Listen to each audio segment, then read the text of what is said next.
Okey, hai, Assalamualaikum semua. Okey, hari ni kita akan belajar Bahasa Melayu tahun 5, Kemahiran Mendengar dan Bercerita bersama Cikgu Ainul. Baiklah, seterusnya, hari ini kita akan belajar kemahiran mendengar dan bercerita dengan menggunakan intonasi yang betul. Okey, jom kita tengok. Apa itu intonasi?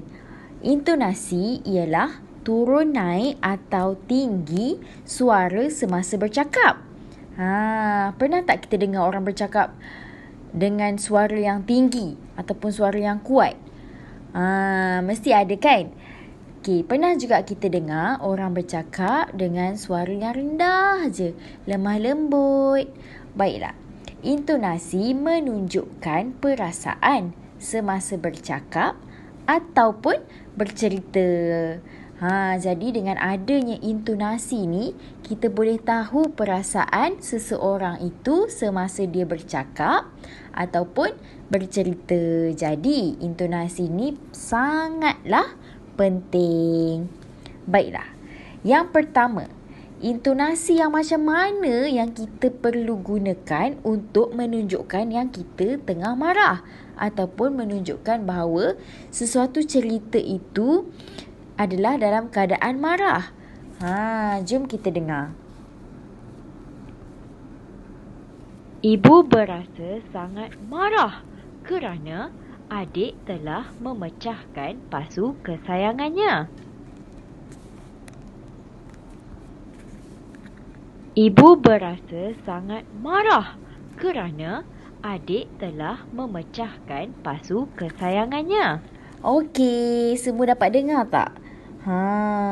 Macam mana dia cakap tadi? Dia cakap ibu berasa sangat marah. Menunjukkan marahnya. Kita perlu tekankan intonasi tu dan tinggikan dia sikit. Marah macam tu. Okey. Seterusnya, gembira. Okey, macam mana intonasi kalau gembira? Ibu dan ayah Ahmad berasa bangga kerana Ahmad mendapat keputusan yang cemerlang. Bila gembira, nada dia lebih rendah dan lebih ceria. Intonasi dia pun ceria. Okey, sebagai contohnya, ibu dan ayah Ahmad berasa bangga kerana Ahmad mendapat keputusan yang cemerlang. Nada intonasi dia tenang, tidak terlalu tinggi. Okey, seterusnya, intonasi yang macam mana kita nak gunakan untuk menunjukkan perasaan sedih? Hasnah menangis terasak-asak apabila melihat buku cerita kesayangannya sudah pun koyak. Bila nak menunjukkan perasaan sedih, kita pun kena rasa sedih masa baca tu. Contohnya, Hasnah menangis terasak-asak apabila melihat buku cerita kesayangannya sudah koyak. Kalau kamu pun buku cerita kamu koyak, kamu sedih tak? Okey. Dan yang terakhir sekali ialah teruja. Kita selalu rasa teruja kan? Tapi kita guna intonasi yang betul ataupun tidak? Jom kita tengok. Betul ke kita akan pergi bercuti? Ucap Khadijah dengan teruja.